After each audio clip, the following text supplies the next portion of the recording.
We have been in a fog, and as we've emerged, we see the world's been pushed to the brink. And so have you. I'm Dr. David Orrs, I'm the Doc of DeFi, and here we are on a forest walk. I have passed a number of people today enjoying the space. More power to them, it's such a wonderful day. Some of them are glued to their phones or glued to their headsets or actually blaring music aloud all around them. Some of them are just powering through in some sort of workout, trying to complete the circuit here, just in a certain time. And it's amazing how you can miss out on a certain special thing that happens in a place like this. It's about intention and connection. So the intention is, of course, to come out and be in the space to get some fresh air. But you can block all that off with the trapments of technology that most people are glued to when they come here. What they're missing out on is the fact that this is custom made, custom built to optimize your health and to optimize any efforts you do to increase your health. There are sounds, there are scents, there are textures, and there are sights.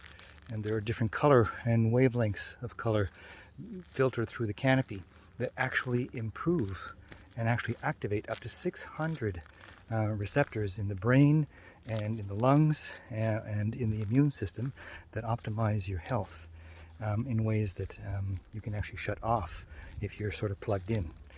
The other idea is connection.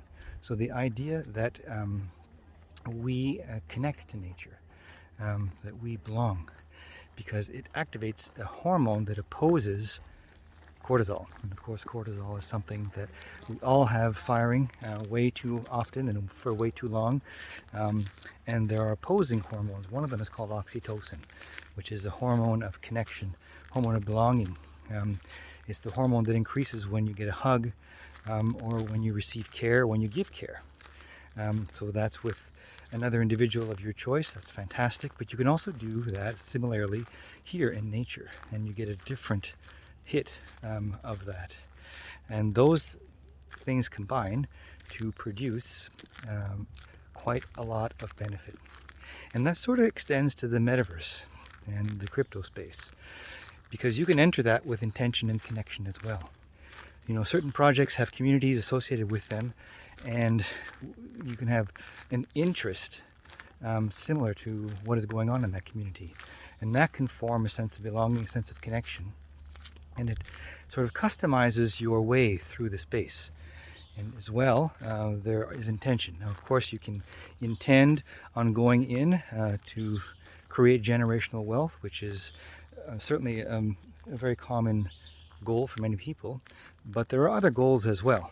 It doesn't always have to be that, or it can just be a certain amount of wealth combined with anything else. So entering with intention and connection is a special kind of gain. It's a combined gain, and it's not just a number of an asset. It's much more than that. So I challenge you to be the gain you wish to see in the world. And so whatever gain you are looking for, think about all the other aspects, not just the dollar amount or not just the value of an asset, but everything else that comes along with it. The potential in the crypto space is huge. And formulate that plan, formulate that understanding, get into the space, talk to some communities, and find out what interests you the most. And this is your special formula of gain, which is a lot more than just the number of the asset, the dollar amount of the asset. So be the gain you wish to see in the world, then give back, right? Because this is a space of accountability, of transparency, and of showing up. So try and exude or emote that thing that you are actually trying to attract to yourself. Anyhow, food for thought. We'll see you in the next video.